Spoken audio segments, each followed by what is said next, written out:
नमस्कार दोस्तों। बैंकिंग खाता धारकों को नॉमिनेशन की सुविधा कई वर्षों से दी जा रही है। अभी हाल ही में रिजर्व बैंक द्वारा बैंकिंग अमेंडमेंट एक्ट 2025 के अंदर नॉमिनेशन की सुविधा को और बढ़िया बनाया गया है। इसके अंदर मिलने वाली सुविधाओं के अंदर आम खाता धारक को क्या क्या फायदा हो सकता है, इसी विषय पर हम आज चर्चा करेंगे।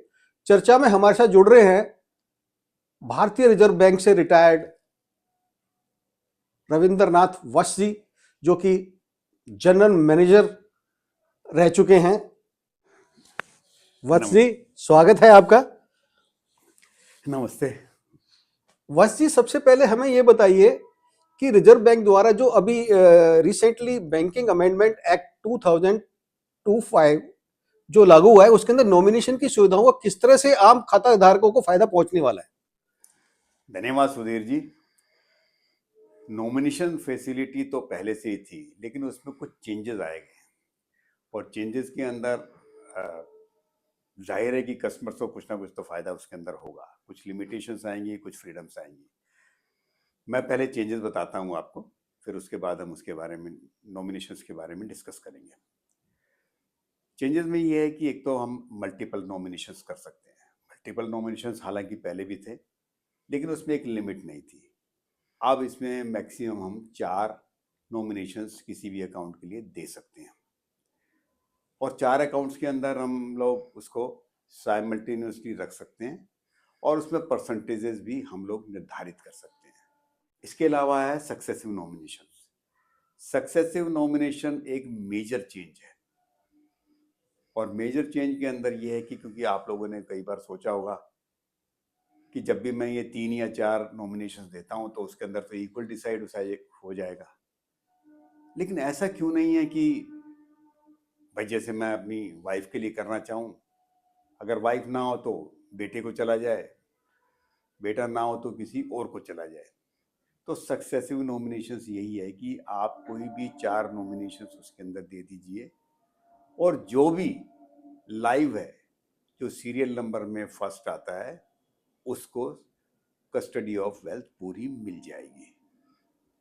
अगर पहला आदमी मर गया है या नहीं है, उसका डेथ सर्टिफिकेट देने के बाद, तो दूसरे नंबर वाले को पूरी की पूरी कस्टडी ऑफ वेल्थ मिलेगी। उसमें कोई डिवीज़न किसी तरह का नहीं होगा। तो ये एक बहुत अच्छी सुविधा है और मुझे लगता है कि ये सारे ग्राहकों को, सब कस्टमर्स को बहुत अच्छी लगेगी। वत्स जी, आप जैसा कि आपने बताया कि मल्टीपल नॉमिनेशंस की सुविधा तो पहले भी उपलब्ध थी, मगर उसका अब नंबर केवल 4 तक लिमिट कर दिया गया है। हाँ, जो नया चेंजेस आया है वो है सक्सेसिव नॉमिनेशंस। अब मैं आपसे जानना चाहूंगा, हमारी दर्शकों की जानकारी के लिए, कि ये बताएं कि क्या ये जो सक्सेसिव और मल्टीपल नॉमिनेशन की सुविधा है, क्या ये बैंक के लॉकर्स के लिए भी उपलब्ध रहेगी? बहुत अच्छा सवाल पूछा आपने सुधीर जी। मल्टीपल नॉमिनेशंस और साइमल्टेनियस नॉमिनेशंस लॉकर्स के अंदर उपलब्ध नहीं है। केवल सक्सेसिव नॉमिनेशन ही लॉकर्स के लिए उपलब्ध है। उसका कारण हो सकता है क्योंकि लॉकर्स में पता नहीं क्या है, उसमें केवल डॉक्यूमेंट्स भी हो सकते हैं। उसमें हो सकता है कि कुछ ऐसी चीज़ें हों जिसको कि बैंकर इवेल्युएट ही ना कर पाए, और जब इवेल्युएट नहीं कर पाएगा तो उसे कैसे बांटेगा या किस हिस्से से देगा, और फिर उसमें कॉम्प्लिकेशंस आ सकती हैं, लीगल इश्यूज भी अराइज हो सकते हैं, नॉमिनीज भी शायद हो सकता है खुश ना हो। तो शायद इस वजह से इसमें केवल सक्सेसिव नॉमिनेशन रखा है कि बेसिकली जो भी आदमी फर्स्ट सर्वाइविंग होगा उसको पूरी कस्टडी ऑफ द डॉक्यूमेंट्स और the wealth whatever is there in the locker will be given to him.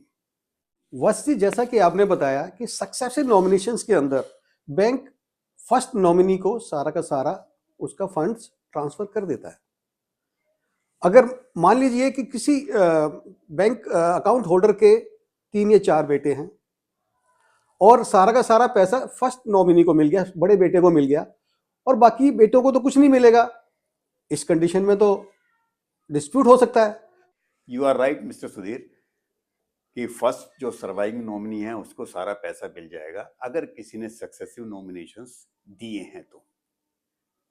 लेकिन बैंक फर्स्ट सर्वाइविंग नॉमिनी को पैसा देने के बाद या पूरे असेट्स ट्रांसफर करने के बाद bank is absolved of its responsibilities, मतलब उसकी लायबिलिटीज जो हैं पूरी सेट हो जाएंगी।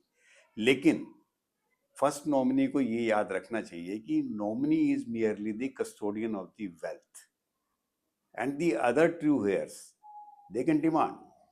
जितने भी उसके भाई बहन हैं वो सारे के सारे उस नॉमिनी से अपना हिस्सा मांग सकते हैं, और अगर वो सर्वाइविंग नॉमिनी नहीं देता है तो बाकी के सारे ब्रदर्स सिस्टर्स या जितने भी उनके हेयर्स हैं they can approach the court. वो कोर्ट का दरवाजा खटखटा सकते हैं और जाहिर है कि उन्हें इसके अंदर न्याय मिलेगा। वत्स जी, आपने बहुत सिंपल तरीके से हमारे दर्शकों को बताया कि मल्टीपल नॉमिनेशंस और सक्सेसिव नॉमिनेशन से किस तरीके से आम खाता धारक को फायदा पहुंचने वाला है। आप हमारे स्टूडियो में आए, इसके लिए आपका बहुत बहुत धन्यवाद। धन्यवाद आपका भी बहुत बहुत कि आप लोगों ने मुझे मौका दिया। Thank you very much.